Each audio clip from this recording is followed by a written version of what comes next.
That's the big thing. United States Senator Arlen Specter visited Lancaster's Franklin and Marshall College Tuesday morning, speaking and taking questions from those in attendance. So please welcome Senator Arlen Specter.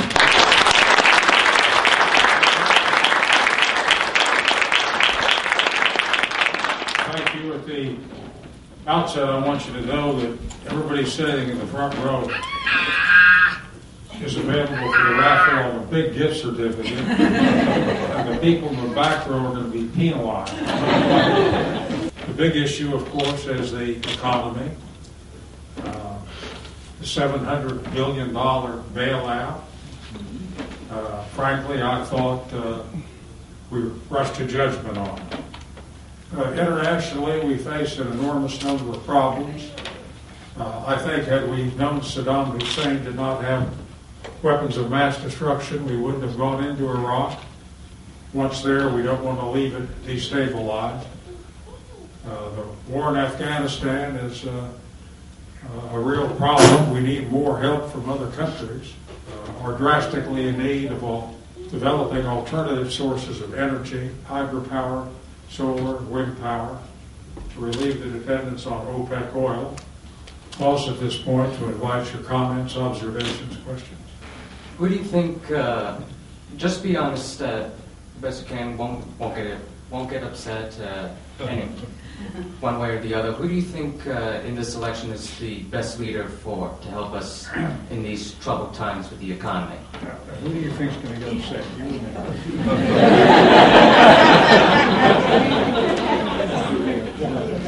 Why would anybody be upset? You're asking a relevant, courteous question, and I'll give you my opinion on it.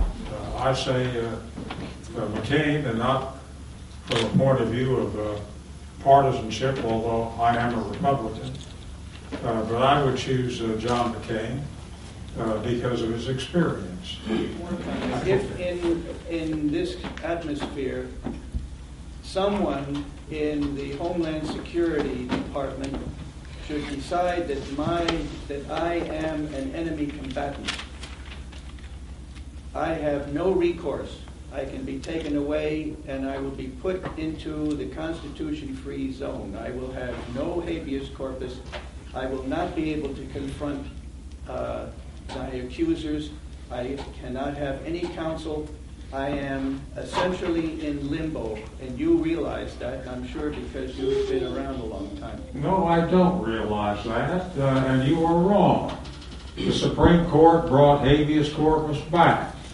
And right now there are 17 people in the District Court of Washington, D.C. who are having habeas corpus hearings. They're classified as enemy combatants, and the district judge has ordered them freed. And that case is now on appeal to the Court of Appeals for the D.C. Circuit. So you're wrong. Categorically, provably wrong. I think almost any reasonable person, I'm voting for Obama, but almost any reasonable person would agree with you that Senator McCain has a tremendous amount of experience.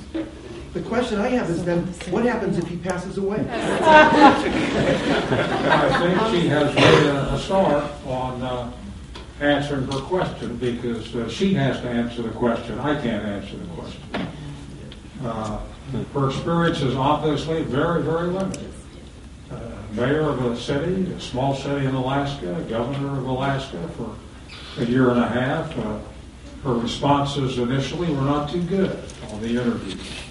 Her debate with Senator Biden was really quite good. She was coached. She is obviously an intelligent woman, but she obviously does not have exposure in the kind of international problems, or she has some exposure in economic problems by virtue of being governor of the state. Ladies and gentlemen, thank you for coming out.